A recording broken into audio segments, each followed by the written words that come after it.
تبارك الذي بيده کتاب کو وہ پڑھانا چاہتے ہیں تو پڑھانے سے پہلے اس فن اور اس کتاب سے متعلق کچھ بنیادی باتیں بیان کرتے رہیں۔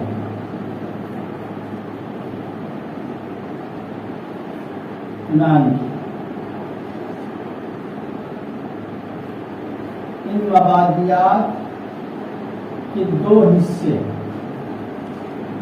ایک حصے کا نام ہے مقدمۃ العلم اور دوسرے حصے کا نام ہے مقدمۃ الکتاب۔ مقدمۃ العلم میں فن سے متعلق باتیں ہوتی ہیں، مثلا فن کی تعریف، اس کا موضوع، اس کی غرض و غایت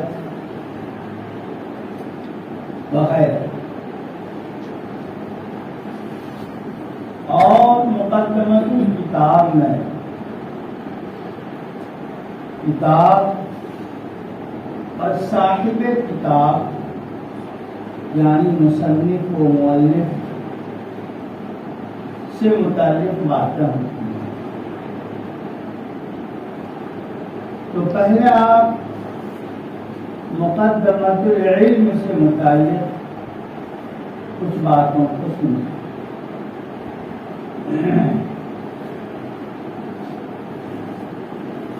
بعض محدثین کرام نے مقدمۃ العلم سے متعلق صرف 3 باتوں کو ذکر کیا۔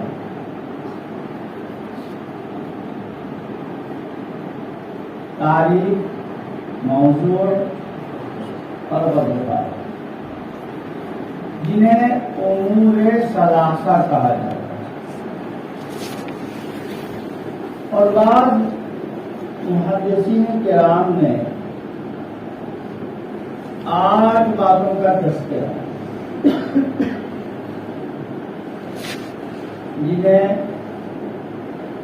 رؤوس ثمانیہ کہا جاتا ہے، اور بعض نے 10 باتوں کا تذکرہ، امور 10۔ شیخ زکریا رحمۃ اللہ علیہ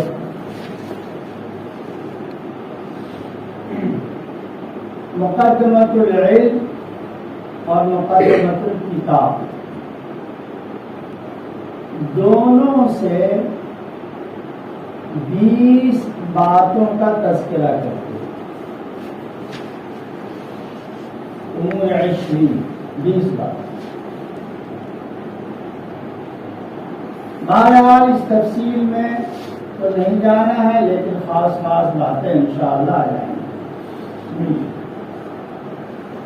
مقدمۃ العلم 2 چیزیں ہیں، ایک ہے علم الحدیث اور ایک ہے نفس حدیث۔ دونوں الگ الگ چیزیں ہیں۔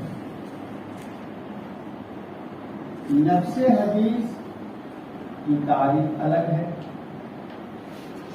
اور علم الحدیث جسے فن حدیث بولتے ہیں یہ الگ، اس کی تعریف الگ ہے۔ نفس حدیث کی تعریف ہے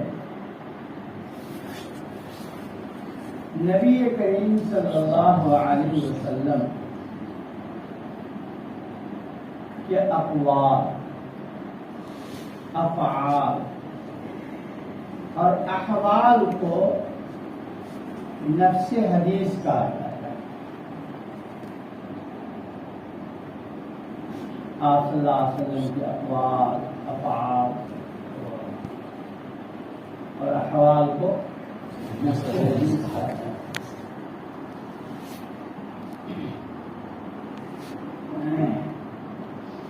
بعض لوگوں نے تقریرات کو بھی شامل کیا، اور یہ کہہ لیجیے آپ صلی اللہ علیہ وسلم کے اقوال، افعال، احوال اور تقریرات کو نفس حدیث کا ہے۔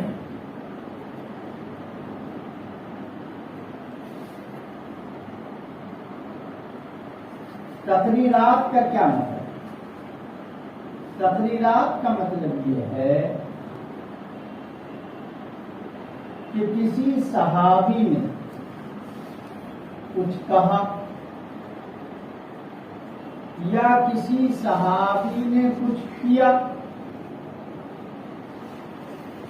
اور آپ صلی اللہ علیہ وسلم کو خبر لگی، آپ نے سنا یا آپ نے اپنی آنکھوں سے دیکھا اور آپ خاموش ہو گئے، نکیر نہیں فرمائی، کسی طرح کی نکیر نہیں کی، تو اس کو کہیں گے تقریر۔ تقریر کے معنی ثابت کرنا۔ گویا کہ آپ صلی اللہ علیہ وسلم نے خاموش ہو کر ثابت کر دیا کہ صحابی نے جو کچھ کہا ہے، جو کچھ کیا ہے، وہ صحیح۔ اس لیے کہ نبی کی شان سے یہ بات بعید تر ہے کہ نبی کی موجودگی میں کوئی صحابی غلط کام کرے یا غلط بات بولے اور نبی خاموش ہو جائے۔ ایسا ہو ہی نہیں سکتا، ہو ہی نہیں سکتا۔ یہ شان نبوت کے خلاف۔ لیکن اگر نبی صلی اللہ علیہ وسلم خاموش ہو گئے ہیں، اس کا مطلب یہ ہے کہ فعل صحابی ٹھیک ہے، وہ قول صحابی درست ہے، ورنہ نبی خاموش نہیں رہتے۔ کسی کا نام تقریر، ثابت کرنا، خاموش ہو کر کے گویا ثابت کرنا۔ اس کی مثال یوں سمجھیے، حضرت موسیٰ علیہ السلام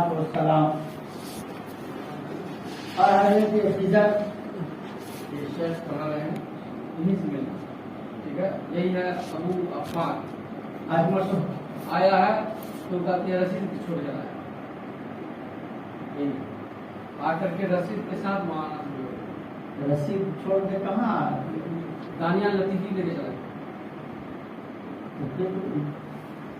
رسید کی جب تک رسید لاؤ گے تو وہ درجہ پورے بڑھنے لگے گا۔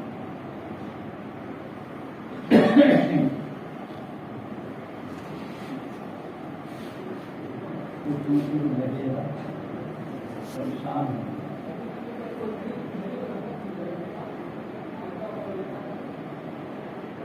حضرت موسیٰ علیہ السلام اور حضرت خضر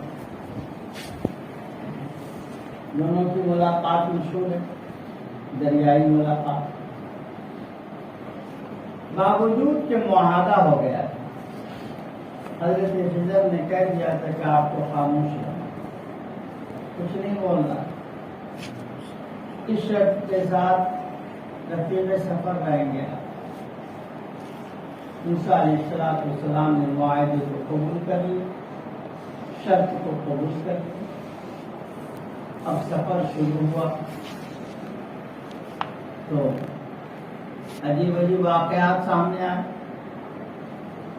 حضرت خضر نے نئی کشتی کو توڑ دیا، داغدار بنا دیا، ایک چھوٹے بچے کا گلا گھونٹ دیا، سب معلومات ہیں۔ یہ سارا کام حضرت خضر ظاہری طور پر شریعت کے خلاف کرتے۔ حضرت خضر کو تو علم تکوینی حاصل تھا، وہ تو سمجھ رہے تھے یہ کام کیوں کر رہے ہیں، اس کے پیچھے کیا ہے منشا، لیکن ظاہری طور پر وہ شریعت کے خلاف ہو رہا تھا، بلا وجہ کشتی کو توڑ دی، بلا وجہ بچے کا گلا گھونٹ دی، ظاہری طور پر شریعت کے خلاف۔ تو شریعت کے خلاف ہو اور نبی موجود ہو اور نبی خاموش ہو جائے، ایسا نہیں ہو سکتا، ہو ہی نہیں سکتا، ممکن ہی نہیں۔ تو حضرت موسیٰ علیہ السلام باوجود معاہدہ کے شرط کے ٹوکتے چلے گئے، قتلت نفسا زکیہ وغیرہ وغیرہ، ہر جگہ ٹوک دیا، نکیر کر دی۔ یہ اس لیے کوئی نبی تھا، نبی کی فطرت میں داخل، شان نبوت میں داخل ہے یہ بات کہ شرع کے خلاف نبی دیکھے اور خاموش ہو جائے، ایسا نہیں ہو سکتا۔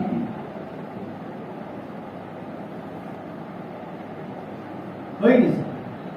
تو اب اگر نبی کریم صلی اللہ علیہ وسلم نے کسی فعل صحابی پہ یا قول صحابی پہ خاموشی اختیار کر لی تو اس بات کی دلیل ہے کہ وہ فعل صحابی اور قول صحابی شرع کے خلاف نہیں ہے، اسی کا نام تقریر، اسی کی جمع ہے تقریرات۔ تو جس طرح سے قول نبی حجت ہے، فعل نبی حجت ہے، ایسے تقریرات نبی یہ بھی حجت ہے۔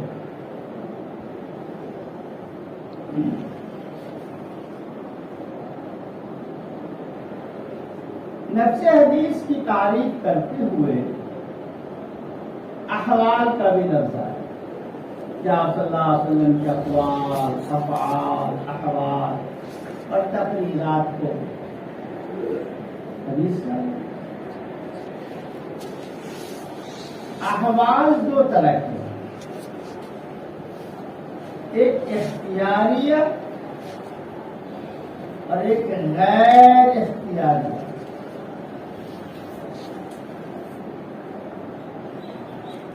غیر اختیاریہ مثلا حسن کا ہونا، جمال کا ہونا، ناک ایسی ہے، کان ایسے ہیں، انگلیاں ایسی ہیں، جس کو آپ یوں بھی کہہ سکتے ہیں خلقیہ اور خلقیہ۔ خلقیہ خلقت پیدائشی اور خلقیہ اخلاق اعمال اختیاریہ میں۔ کیا صلی اللہ علیہ وسلم نماز اس طرح پڑھتے تھے، روزہ اس طرح رکھتے تھے، آپ کی نشست اس طرح ہوتی تھی، اس طرح چلتے تھے، اس طرح سے آپ بولتے تھے، اس طرح سے کھاتے تھے، اس طرح سے سوتے تھے، یہ احوال اختیار۔ تو احوال کی دو قسمیں ہیں، اختیاریہ اور غیر اختیاری۔ حسن یہ آدمی کے اختیار کی چیز نہیں، آدمی کی پیشانی چوڑی ہو، ایسی ہو ویسی ہو، اس کے اختیار کی چیز نہیں۔ یاد رکھیں، نبی کریم صلی اللہ علیہ وسلم یہ احوال چاہے اختیاریہ ہو یا غیر اختیاریہ ہو، دونوں کو محدثین کرام حدیث ہی کرتے ہیں، یہ دونوں حدیث میں داخل۔ آپ کے احوال اختیاریہ کو بھی حدیث کہا جاتا ہے اور غیر اختیاریہ کو بھی حدیث۔ محدثین کرام کی یہی اصطلاح ہے، لیکن اصولیین یعنی فقہاء ان حضرات کے ہاں احوال اختیاریہ کوئی حدیث کا ہے۔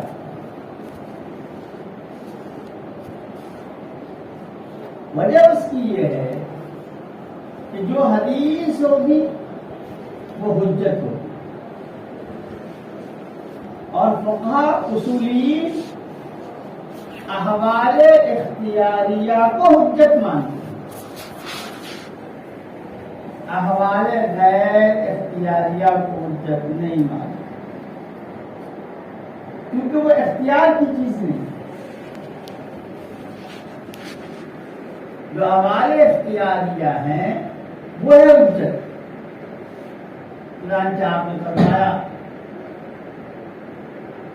صلو کما رأیتمونی اصلی، کہ جس طرح سے میں نماز پڑھتا ہوں، اس کو نماز پڑھتے ہوئے تم نے دیکھا ہے، ویسے ہی نماز پڑھو۔ ٹھیک ہے، لیکن آپ صلی اللہ علیہ وسلم نے کبھی یہ نہیں فرمایا کہ جس طرح سے میرا چہرہ ہے، میری ناک ہے، میری آنکھیں، ایسے تم بھی اپنا چہرہ بنا لو، کیونکہ اختیار کی چیز ہے۔ جس طرح سے میری انگلیاں ہیں، تمہاری انگلیاں بھی ویسی ہو جائے، ویسی ہی کر لو، کیونکہ اختیار کی چیز ہے۔ تو احوال اختیاریہ کو ہی اصولی فقہاء حدیث مانا، کیونکہ جو حدیث ہے وہی حجت ہے، اور احوال غیر اختیاریہ کو حدیث میں داخل فقہاء نہیں قرار دیا۔ لیکن محدثین کے ہاں دونوں حدیث ہی ہیں، دونوں حدیث کا ہے۔ بارہ یا آپ کے سامنے نفس حدیث سے متعلق چند باتیں کہ نفس حدیث کسے کہتے ہیں۔ دوسری چیز ہے علم الحدیث یعنی فن حدیث۔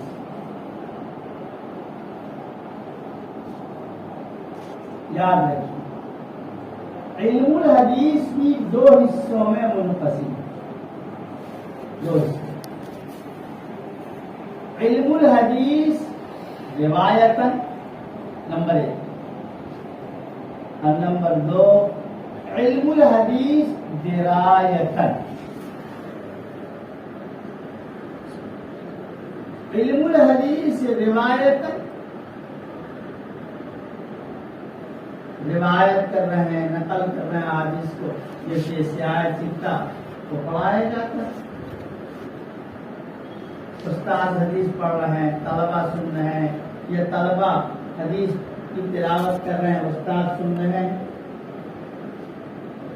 روایت نقل کرنا، روایت کے معنی نقل کرنا، استاد نقل کر رہے ہیں، طلبہ سنیں، طلبہ نقل کر رہے ہیں، استاد کو سن۔ علم الحدیث روایت، اور دوسری قسم علم الحدیث درایت۔ درایتن کا مطلب یہ ہوتا ہے کہ اس حدیث پر کلام کرنا، حدیث کس درجے کی ہے، حدیث کے جو روات ہیں وہ کیسے ہیں۔ کوئی راوی ایسا تو نہیں جو ضعیف ہے، متکلم فی ہے، یعنی دوسرے الفاظ میں کہیے متن اور سند پر کلام کرنے کو، گفتگو کرنے کو درایت بولتے ہیں، جو اصول حدیث میں بتلایا جاتا ہے۔ اصول حدیث کی کتاب آپ کے ہاں مقدمہ شیخ عبدالحق، نخبۃ الفکر، نزہۃ النظر، یا اس طرح کی جو اور کتاب ہے، مصطلحات علم حدیث وغیرہ وغیرہ، اس کو درایت بولتے ہیں، یعنی سند پر بھی کلام کرنا اور متن یعنی حدیث پر بھی کلام کرنا۔ عبدالرحمٰن حافظ کیوں آئے؟ چائے صبح نہیں پیا آپ نے؟ نہیں پیا۔ کیوں نہیں پیا؟ چائے پی کا آیا آپ نے؟ بات سمجھ میں آ رہی نہیں؟ تو علم الحدیث یعنی فن حدیث دو حصوں میں منقسم، علم الحدیث روایتاً اور علم الحدیث جتنی سیاہ ستہ ہے حدیث کی کتابیں جو پڑھائی جاتی ہیں، یہ علم الحدیث روایتاً میں داخل ہے۔ وہ الگ بات ہے کہ پڑھانے والے جو ہیں اب ایسا کچھ مزاج بن گیا ہے کہ روایتاً کو درایتاً کر ہی دیتے ہیں۔ اب ایک حدیث کی تلاوت ہوئی، اس حدیث کی سند پہ کلام ہو رہا ہے اور اس حدیث پر کلام ہو رہا ہے وغیرہ وغیرہ، تو اس طرح کی شکل ہو جاتی ہے۔ لیکن بہرحال یہ کتابیں جو دورے میں پڑھائی جاتی ہیں یا اس جیسی اور بھی کتابیں ہیں، یہ علم الحدیث یہ روایتاً حضرت مولانا گنگوئی رحمۃ اللہ علیہ کے یہاں پوری سیاست اس کا سال میں 2 دفعہ ہو جاتی جی، پوری سیاست 6 مہینے میں 1 دفعہ ختم، پھر دوسرے 6 مہینے میں دوسری دفعہ ختم، تو وہ روایت نہیں تو مولانا گنگوئی رحمۃ اللہ بارک۔ تو علم الحدیث روایتاً، فن حدیث روایتاً جس میں یہ کتاب ہے، اس کی کیا تعریف ہے؟ اس کو علامہ کرمانی رحمت اللہ علیہ اور علامہ عینی رحمت اللہ علیہ علم الحدیث روایتاً کی تعریف کرتے ہیں،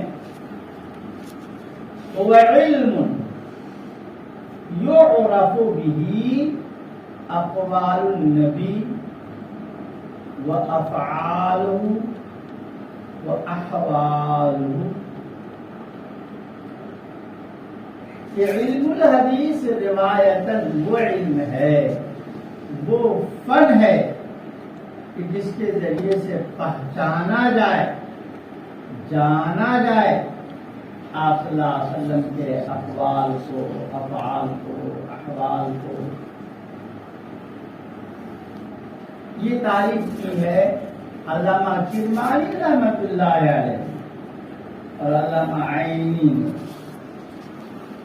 لیکن اس تعریف پہ اعتراض کیا ہے علامہ سیوطی رحمت اللہ علیہ کے استاد علامہ کافی جی رحمت اللہ علیہ، اور اس اعتراض کو علامہ سیوطی رحمت اللہ علیہ خود نقل کرتے ہیں اپنے استاذ کے حوالے سے۔ اعتراض یہ کیا کہ اگر یہ تعریف کی جائے علم الحدیث روایتاً کی جو علامہ کرمانی نے کی ہے، تو پھر تو یہ تعریف ہر اس کتاب پہ ثابت ہو جائے گی کہ جس میں حدیث کا آپ کے قول کا فعل کا ذکر ہے، چاہے اس میں سند ہو کہ نہ ہو۔ رحمت عالم، زاد سفر، اس میں بھی تو حدیث ہی کا ذکر ہے، آپ صلی اللہ علیہ وسلم کے اقوال کا، افعال کا، احوال کا ذکر ہے۔ ہر سیرت کی کتاب، وہ بھی اس میں شامل ہو جائے، حالانکہ ایسا نہیں، ایسا نہیں۔ علم الحدیث روایتاً میں وہی کتابیں آتی ہیں جن کتابوں میں احادیث یعنی متن کے ساتھ ساتھ سند کا بھی ذکر ہے، پوری سند کا۔ علم الحدیث روایتاً میں وہی کتاب ہے، جیسے یہ ترمذی ہے، بخاری ہے، مسلم، ابو داؤد وغیرہ ہے۔ اسی لیے علامہ سیوطی رحمت اللہ علیہ نے ایک الگ تعریف کی ہے علم الحدیث روایت۔ علامہ سیوطی رحمت اللہ علیہ فرماتے ہیں وہ علم یشتمل علی اقوال النبی صلی اللہ علیہ وسلم وافعالہ وروایتها وضبطها وتحریر الفاظها۔ یہ تعریف علامہ سیوطی رحمۃ اللہ ہے کہ ایسا علم ہے جو مشتمل ہو آپ صلی اللہ علیہ وسلم کے اقوال کا، یعنی اس میں آپ صلی اللہ علیہ وسلم کے اقوال کا، اور مشتمل ہو آپ صلی اللہ علیہ وسلم کے افعال، آپ صلی اللہ علیہ وسلم کے افعال کا، وہ روایتها، اور اس کی روایت کی جاتی ہے، اس کو پڑھا جاتا ہو، وہ ضبطها، یعنی اس کی سند بھی اس میں بیان کی جاتی ہے، سند پر بھی مشتمل، وہ تحریر الفاظها، اور حدیث کا صرف ترجمہ نہ ہو متن حدیث کا، بلکہ متن حدیث کے الفاظ بھی ہو، الفاظ ذات سفر میں عموماً ترجمہ ہی تو ہے، الفاظ حدیث کو نہیں، تحریر الفاظها، اور الفاظ بھی اس کے محرر ہو، محفوظ ہو، تو اس کو علم الحدیث روایتاً چاہیے۔ خلاصہ یہ ہوا کہ علم الحدیث روایتاً یعنی فن حدیث وہ فن ہے جس میں آپ صلی اللہ علیہ وسلم کے اقوال کو، افعال کو ذکر کیا جائے، اس کی سند کے ساتھ، اس کے الفاظ کے ساتھ، اس کی روایت کی جائے، اس کو نقل کیا۔ شیخ زکریا رحمت اللہ علیہ فرماتے ہیں کہ یہ تعریف جو علامہ سیوطی نے کی ہے یہ بہت اچھی تعریف، یہ اچھی تعریف بہتر۔ علم الحدیث روایتاً کی تعریف۔ اب یہاں ایک اشکال ہوتا ہے جو آپ کے ذہنوں میں بھی آ رہا ہو، اس تعریف میں نہ تو احوال کا ذکر ہے اور نہ تقریرات کا ذکر، جبکہ آپ کے احوال کو بھی حدیث کہا جاتا ہے، ابھی بتایا آپ نے تفصیل، اور آپ صلی اللہ علیہ وسلم کی تقریرات کو بھی حدیث کہا جاتا ہے۔ احوال کا ذکر یہاں نہیں کیا گیا، اختصار کرنے کے لیے، مختصر کرنے کے لیے احوال کا ذکر اس میں تاریخ میں نہیں آیا، ورنہ احوال بھی مراد ہے۔ آگا گیا تقریرات کا ذکر، تو تقریرات کا ذکر صراحتاً نہیں ہے لیکن ضمناً ہے۔ وہ کیسے؟ افعال کا ذکر ہے، افعال میں تقریرات بھی آ گئی۔ تقریر کا مطلب کیا تھا؟ خاموش ہو جانا، پہلے صحابی پہ یا قول صحابی پہ خاموشی اختیار کرنا نبی کا، تو خاموشی فعل من الافعال، نبی کے افعال میں سے ایک فعل، اور افعال کا ذکر آیا ہی حدیث کی یہاں پہ قاری کی، تو یوں تقریرات کا بھی ذکر آیا. بات سمجھ میں آ گئی؟